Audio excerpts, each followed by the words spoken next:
me and my little brother George, actually pronounced Jorg, weasel.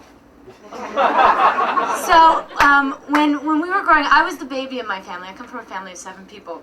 And one little preface to this story is how hard it was for me to find an actual story about affection. Yet I have 7 brothers and sisters.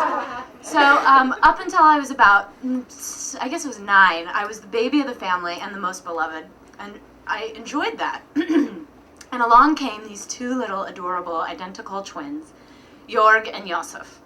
And the cutest of all was kind of the little runt, Jorg. He was a little smaller than Joe, and he would walk around wearing these like blue plastic boots and this old army hat, like one that you took the padding off, and he would run around in the yard with his little striped turtleneck on and try to have little fights with the switches from the apple tree. And I wanted not to like him, but you really couldn't help it.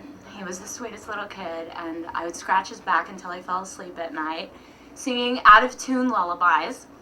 And somewhere around the age of 9 or 10, he really didn't appreciate me following him around, scratching his back, climbing into bed with him at night, and dressing him up in my cute little dolly outfits, and he was over it.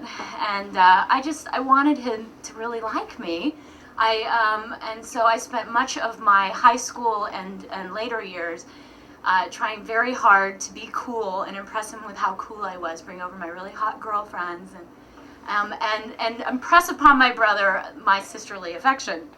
But he wasn't really going to have it. The nice thing about George is that as he grew up later in life, he became very religious, and we actually used to call him Brother Jorg. He went off to Boston College, and he decided he was going to be a priest. I liked him anyway, and I invited him down to see me in Washington, D.C., where I was trying to get a job for the man and not doing so very successfully, so I was basically cocktail waitressing for about 5 years. And I invite my little brother down, and he comes to visit me, and we decide to go to the JCC to play a little racquetball. And we're sitting there, we're having a great time. I'm really working hard to get my brother to like me. And aren't we having fun? This is so great. And I turn around, I hit the ball, and he goes up to hit it, and he kind of rolls his eyes back in his head, and he falls on the ground. I'm like, oh, George, you're so funny! And, well, it wasn't so funny. George fell into a grand mal seizure on the ground, and me staring down at him could see in his eyes that look that I had not seen since he was just a baby. That kind of desperate look that I couldn't do anything for. I called out, call 911, like they say to do in the movies, and I crawled down on the ground behind him, and I grabbed him like this and just tried to keep him from shaking around and smacking his head. And I could see in his eyes this look of, what's happening to me, and can you help me? And I didn't know what I could do, so I just lay there holding him.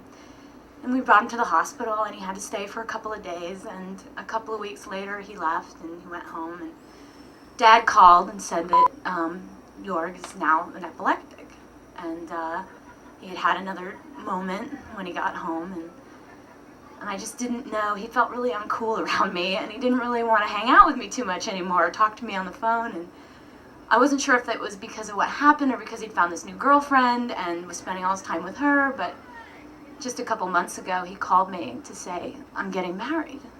And he said, would you come? And I hadn't seen him in so long, I wasn't sure if he really wanted me to come. It's like, of course. I couldn't do it without you standing behind me.